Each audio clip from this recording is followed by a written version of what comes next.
relying on values and ethics. They can bring about material growth, but not peace and tranquility. The knowledge that is not complemented by wisdom holds no value, nor does it render meaningful results.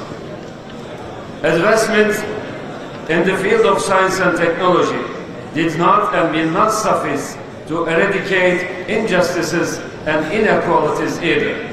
Rather, such progress made them magnified and more visible. The digital divide is a striking problem in this regard.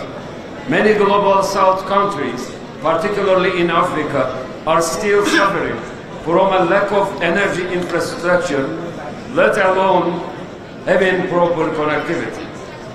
Dear colleagues, at a point in history when the Internet had not yet been invented, artificial intelligence was not even a science fiction story, and sophisticated weapons had not yet appeared in the battlefield.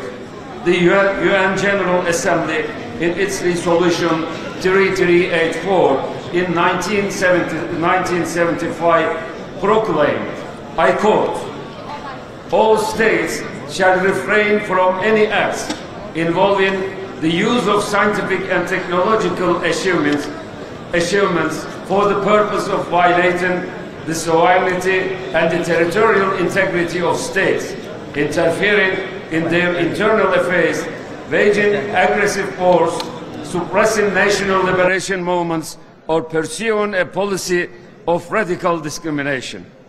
Such acts are not yet only a flagrant violation of Charter of the United Nations and principle of international law, but constitute an inadmissible distortion of the purposes that should guide scientific and technological developments for the benefit of mankind."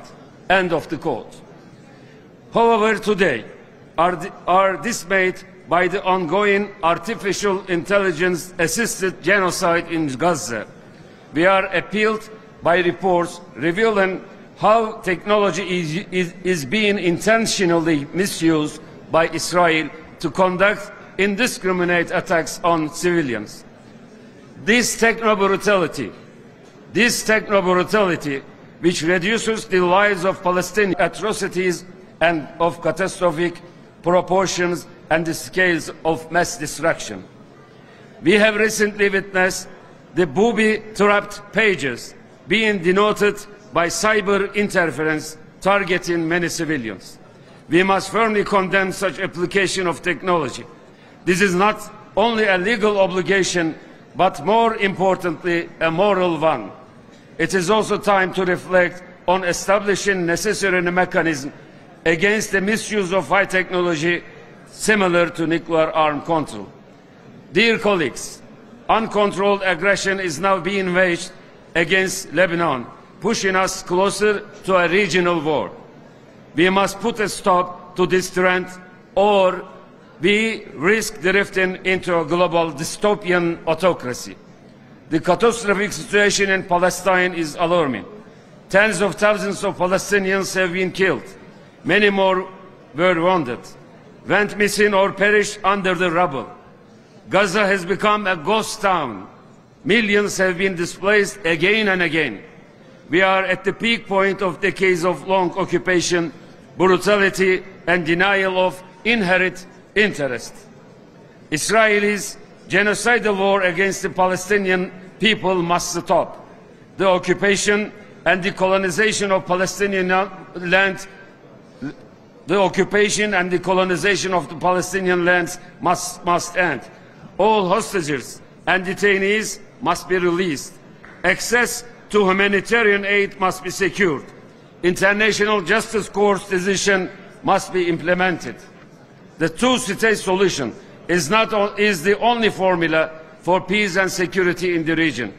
Therefore, recognition of Palestine as an independent, sovereign, and contiguous state on the 1967 borders with East Jerusalem as its capital must also be supported.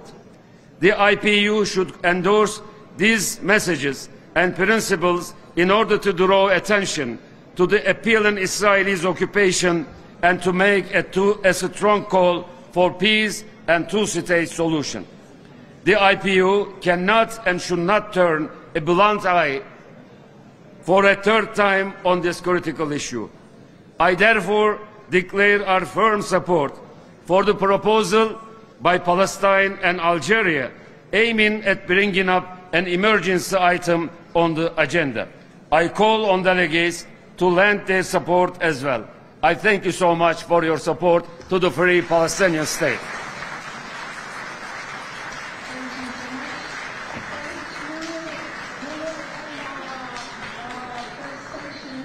With the Speaker of Slovakia.